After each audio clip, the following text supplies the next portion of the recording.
Et nous sommes avec Pépiang Toufdi. Bonjour Monsieur Pépiang et bienvenue sur le plateau de l'Alékou. Bonjour Madi. On va faire un bref résumé, un petit truc qui parle un peu de vous. Donc fondateur et directeur artistique, on va dire, de l'association Prod City. Cité. Prod Cité. Prod Cité à Tours. Ensuite, vous avez créé un festival, là, Imagine, qui s'est passé aussi à N'Djamena il y a quelques années. Vous êtes producteur de l'émission Wanted TV, diffusée aussi sur TVTO. Je regarde de temps en temps sur Internet. Ensuite, au Tchad, vous êtes un consultant.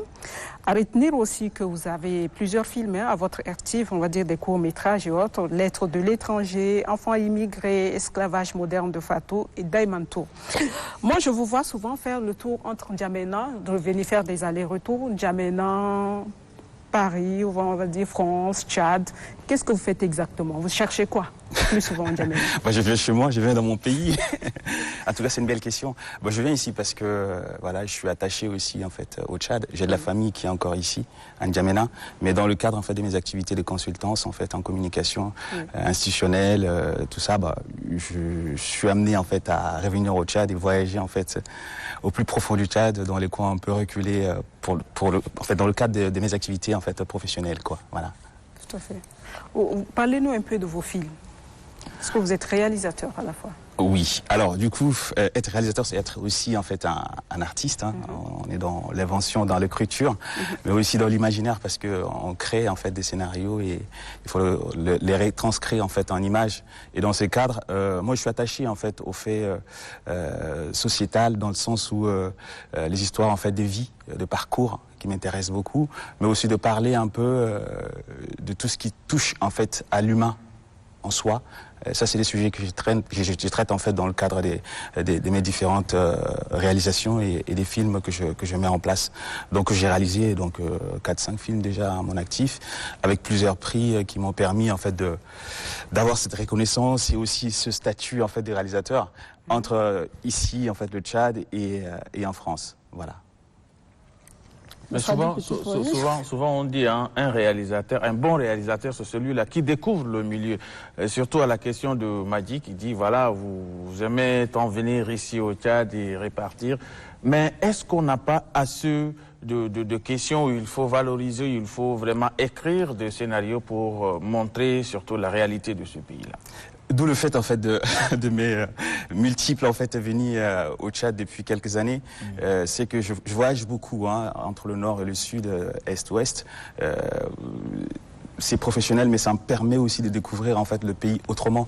Quand je viens à N'Djamena, je m'ennuie en fait, ce que je dis souvent aux amis, parce qu'il n'y a rien à faire. Et quand on va vraiment à l'extérieur du Tchad, on découvre en fait vraiment les Tchadiens autrement, quoi. C'est totalement en fait l'image contraire qu'on donne aux Tchadiens, c'est que les gens sont accueillants, ouverts malgré les difficultés qu'il en existe.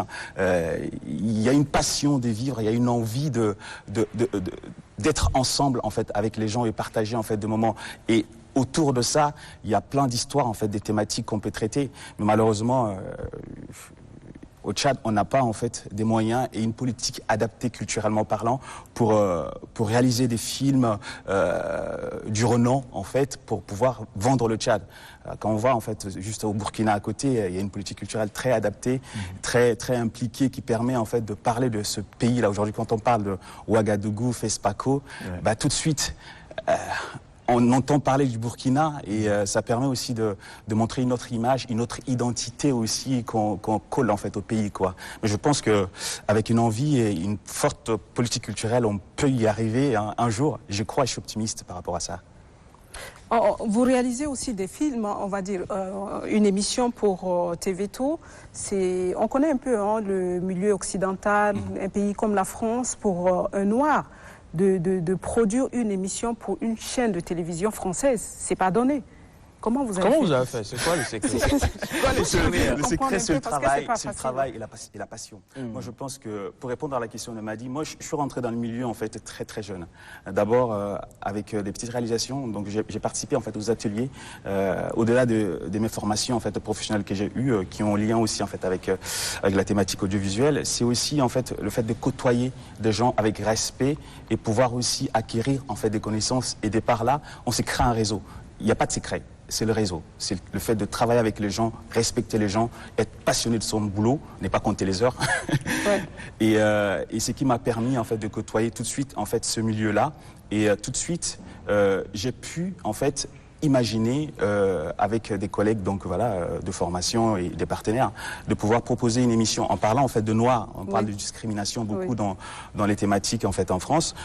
C'est pas facile pour un noir en fait d'avoir en fait sa place dans ce milieu, mais étant donné qu'on est impliqué et qu'on est en fait dans ce pays, on doit se faire sa place et donc il faut ouvrir en fait frapper à toutes les portes pour pouvoir y arriver. Et dans le cadre en fait de l'émission en fait Wanted TV que je produis depuis maintenant 12 ans en fait à la télévision locale dans TV Tour, il est question aussi d'aborder cette question en fait de cette thématique en fait de diversité, du vivre ensemble.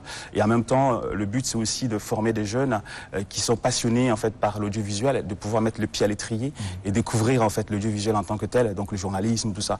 Et c'est ça aussi la particularité de l'émission, c'est que c'est une émission 100% jeune, mais dedans on forme des jeunes qui vont découvrir en fait l'audiovisuel, la télévision, ils produisent et qui est diffusé dans le cadre de cette émission. Donc en même temps c'est une émission télévisée mais qui a aussi en fait une démarche audiovisuelle éducative qui permet en fait à sensibiliser sur la thématique de l'information et de l'éducation aux médias. Et c'est une émission voilà qui existe et c'est mon travail en fait en plantant là-bas. Ce que je fais au Tchad, c'est en complément, mais ça demande beaucoup de rigueur. C'est un milieu qui demande beaucoup de passion, beaucoup de rigueur, mais aussi beaucoup d'attention, mais aussi de créativité, parce qu'aujourd'hui, on bascule en fait en mode numérique, et donc il faut se réactualiser et faire le reset et se mettre à jour sur beaucoup de thématiques. Et parlant aussi de formation, moi je vois une de vos présentatrices sur, on va dire, sur Télétour, qui se retrouve maintenant sur TV5.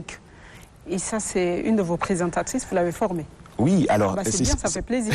Ça fait plaisir. Bien sûr, Kadi Diallo, donc c'est une collaboratrice qui participe, qui présente en fait mon émission donc sur TV Tour et qui est en fait qui a une chronique Kadi sur TV5, TV5 en fait TV5 Monde, TV5 Afrique. Et voilà, c'est une fierté en même temps d'être en fait en France, mais aussi en fait d'avoir ce reflet en Afrique. C'est vraiment en fait l'aboutissement en fait d'un travail acharné pour tout réalisateur, tout présentateur, tout journaliste, de pouvoir être ailleurs, mais aussi de faire écho sur son continent et dans son pays. En coachant d'autres personnes aussi. Voilà. On va terminer par le... Permets-moi quand même. Pour produire et réaliser, hein, moi je me dis il faut vraiment avoir de fonds, il faut avoir de l'argent. C'est ce qui tue quelquefois surtout les réalisateurs, le producteur ici au Tchad. Alors en termes de conseils, comment faire pour avoir tout ça? Comment faire pour avoir des financements? Alors pour avoir des financements, il faut avoir une politique culturelle adaptée. Je l'ai dit tout à l'heure, le Tchad vient tout juste là, il n'y a même pas, je sais pas, un mois, vient d'adopter en fait sa politique culturelle. Et on est trop en retard. Et aujourd'hui, je pense que c'est un pas considérable pour le Tchad. Maintenant, en fait, il faut avoir des mécanismes adaptés, il faut avoir des personnels, des gens, des techniciens qui vont dérouler en fait ce programme culturel. Il y a des talents au Tchad, quoi. Il y en a beaucoup. Et malheureusement, en fait, ils sont assommés par le manque, en fait, d'initiatives, de formation, d'encadrement, mais aussi des dispositifs d'accompagnement qui permet, en fait, aux artistes de pouvoir, en fait, être un peu accompagnés. Tout à l'heure, Dyson le disait qu'il n'y a pas de producteur, il n'y a pas de manager. Il y a des écoles pour ça, mais on n'en a pas au Tchad, malheureusement. Et pour étudier, il faut sortir du Tchad. Et quand les jeunes sortent du Tchad, ils n'y reviennent pas parce qu'il n'y a pas d'opportunité. Le manque d'opportunité. C'est pas votre cas, parce que là, vous revenez, mais quand même, vous mettez beaucoup de votre temps là-bas en France pour... je sais pas, mais c'est quoi le souci? Pourquoi ils ne reviennent pas? C'est ça le problème. C'est le manque d'opportunité. Le manque d'opportunité. Aujourd'hui, en fait, pour être un bon réalisateur, c'est Bac plus 6 ans. Quelqu'un qui va à l'extérieur pendant 6 ans et qui découvre en fait tout ce qui est privilège, tout ce qui est aussi en fait autonomie, tout ce qui est ouverture de porte, le boulot.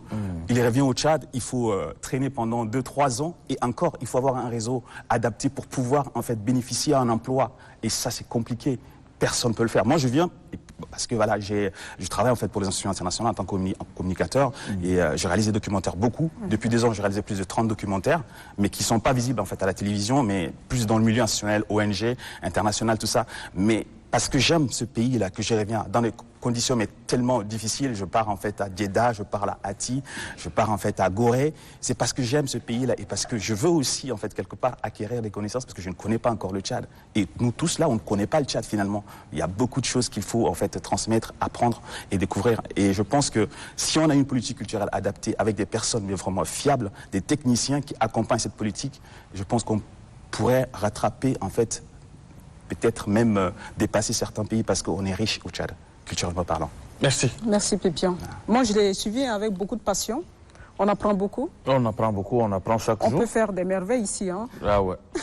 Mais on espère qu'il va revenir, hein, qu'il ne cesse de revenir parce que... Et qu'il mette aussi son expertise au profit des jeunes Tchadiens. Effectivement. C'est le travail des mémoires. Merci. Merci.